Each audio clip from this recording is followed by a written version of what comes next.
Friday, multiple quarterbacks signed contract extensions with their respective teams. First, the Dolphins signed Tua Turndaballova to a 4-year, $212 million contract. And then, hours later, the Packers signed Jordan Love to a 4-year, $220 million deal, making him the highest paid quarterback in NFL history and resetting the market. Both of these contracts have their pros and cons.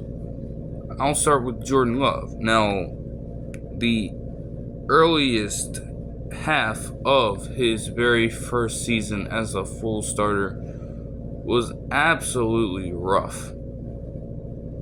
Packers did not look as if they were going to make the playoffs at all. It was just going to be a completely wasted season. But as an overall product, especially in the second half of the season, he closed out very strong, ending with 32 touchdowns and 11 picks, top 10 in passing yards as well, with a completion percentage of 64.2. Very solid stuff. And obviously, riding that success into the playoffs, whatever we want to say about the Cowboys, yes, they fucking suck. They can't get it done in the playoffs themselves. But Jordan Love comes in his first full season as a starter and wins the Packers a playoff game. The con here is that the close to this particular season was absolutely horrendous. A reckless throw that could not...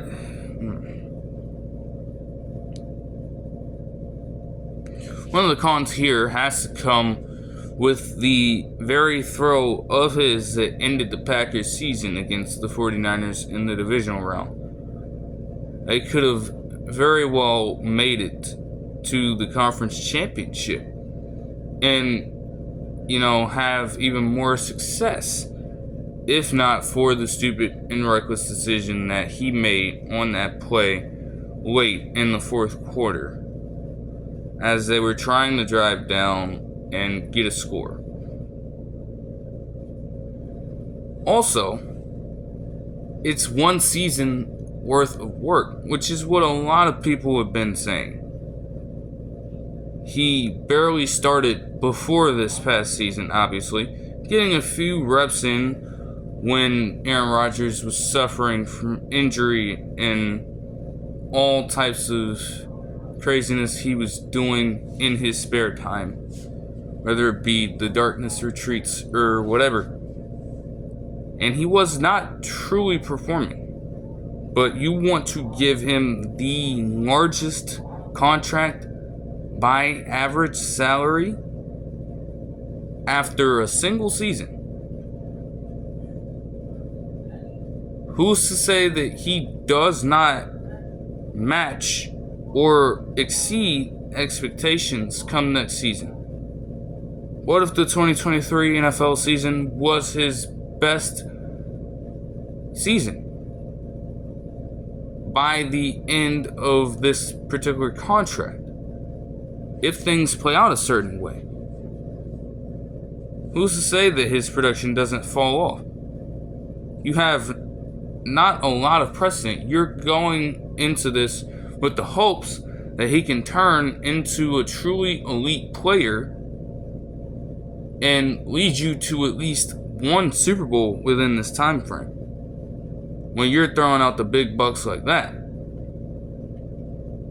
even when you look at quarterbacks like Brett Favre and Aaron Rodgers, ironically enough, who were in the same positions after their first full season with this same team, they were not getting paid this kind of money.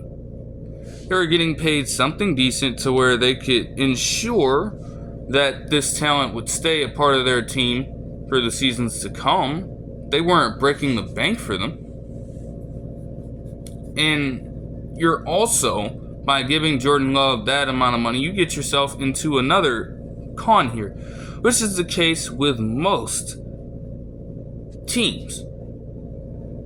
I don't necessarily know that any other player, at least on the offensive side of the ball right now for the Packers, demands a lot of money when it comes time for their contract extension and, negotiations for their upcoming deals. But at least on the defensive side, you have to factor in Jair Alexander, you have to factor in Rashawn Gary. Those are players that you definitely want to maintain and give as much money as possible. It becomes much harder to do that when the quarterback is getting that amount of money per year. It makes no sense. I don't know if they can necessarily afford to do that. Because however it has came to be, this core on offense at least has some form of chemistry. They are not all the best or world beaters at their respective positions, but they gel together solid as a group. So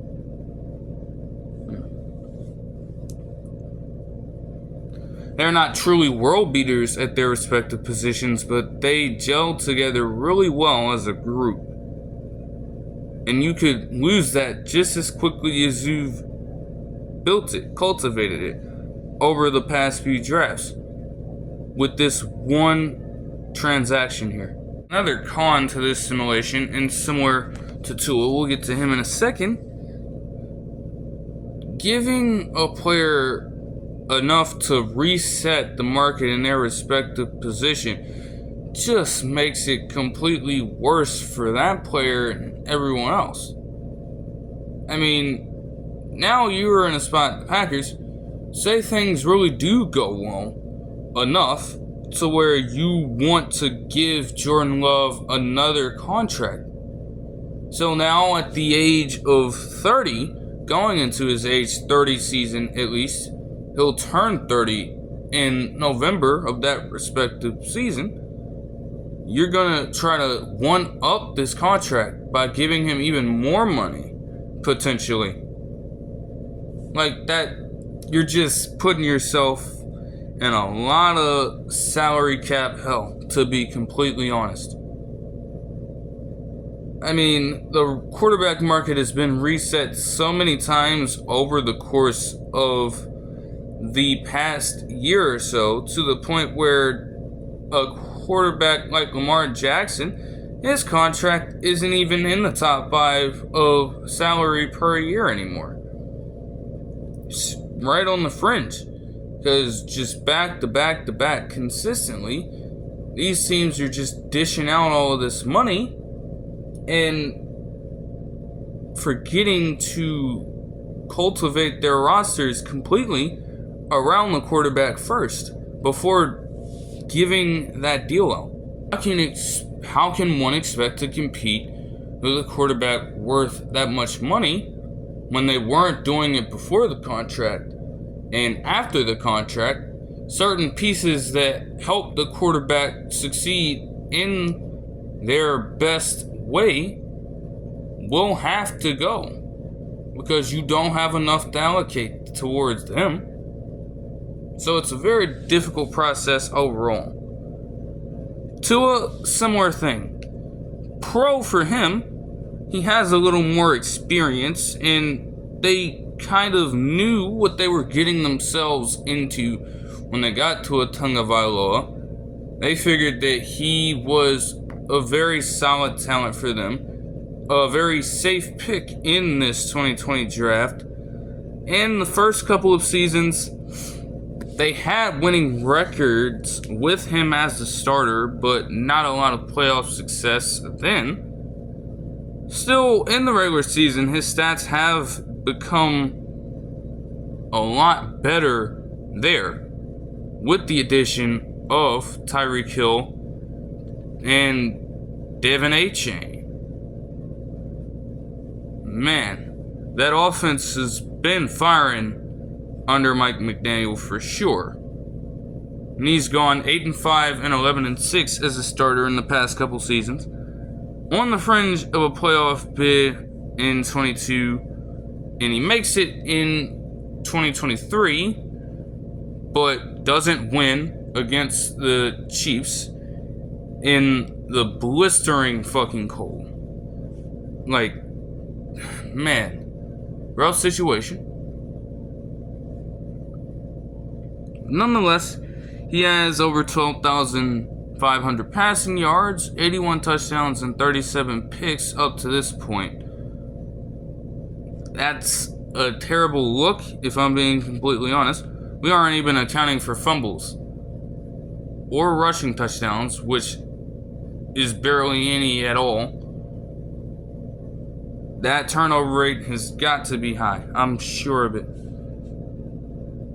But hey, you go in with this contract, similar situation, hoping that Tua Turndaballova can turn this regular season success into postseason, I won't say immortality, but you want to get a run out of this thing.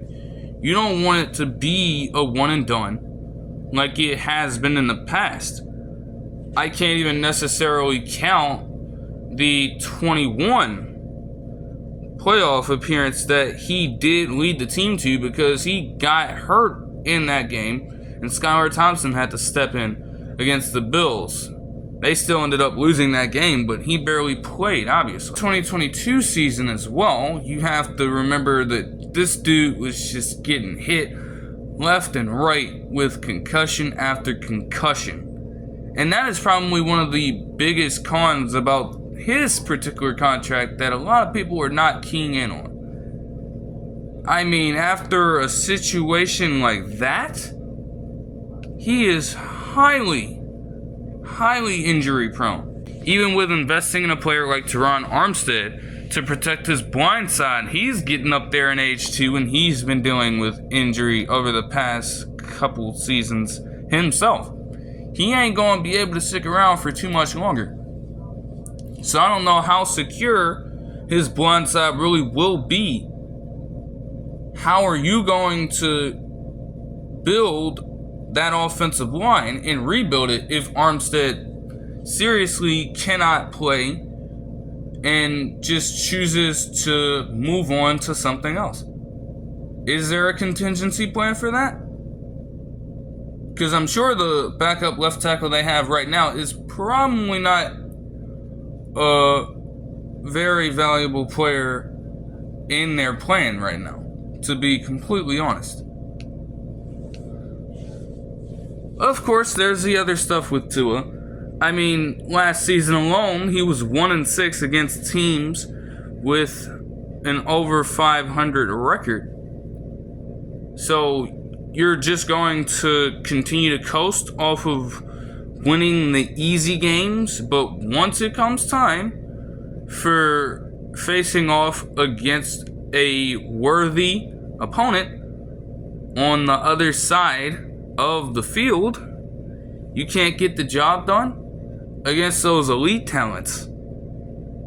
And your counterparts, who you're trying so hard to be in the same realm of in terms of contracts. Like, that should not happen by that logic. How are you going to ask for similar money to your contemporaries when you can't? All the contemporaries that you have consistently beaten you when it counts. You haven't even come as close to beating them as you really should be. You gotta get multiple wins against the competition. You can't be stuck with just one in your 4-year career so far.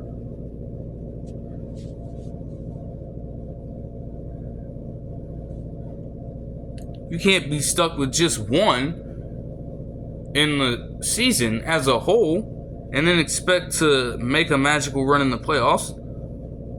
And then for the entire career overall, the record against elite talents is underwhelming also.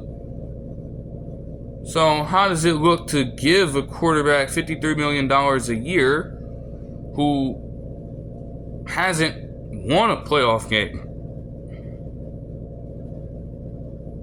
He did not finish a playoff game before 2023, all things considered. And your injury history is that steep? I mean, quite literally, he did not finish a full NFL season until this past season. This is his first fully healthy season. Of course, he was probably still dealing with some things that he just put to the side and played through. Maybe because he felt forced to do it after having a reputation like that. Played 10 games in his first season, 13 in his second and third. I guess he was dead serious about elevating himself in the best way he could to try to help them succeed. And I suppose he did that. He did make his first Pro Bowl appearance. He led the league in passing yards and almost had 30 touchdowns. Like, the fact that even Jordan Love could get over the threshold, though, before you have, is pretty crazy, but he's put more work in. This is the complexity of the situation. Jordan Love shows more promise right now, but Turndaballova has a little more consistency in his overall production, I'll say. That's the best way to look at this thing. Obviously, he's inconsistent as shit. And if he can't find his footing in another fully healthy season, the Dolphins are going to continue their stretch of just being this gaudy team on paper with all of these elite players. But when it comes time for playoff football and primetime football, they don't get the job done. All the Packers, again, they are just hoping that they can convert on the hype and buzz around Jordan Love to finally get their first Super Bowl since Aaron Rodgers did it for them in 2011. But that'll do it for this one. I hope you guys enjoyed the video, and I'll see you guys in the next one. Peace.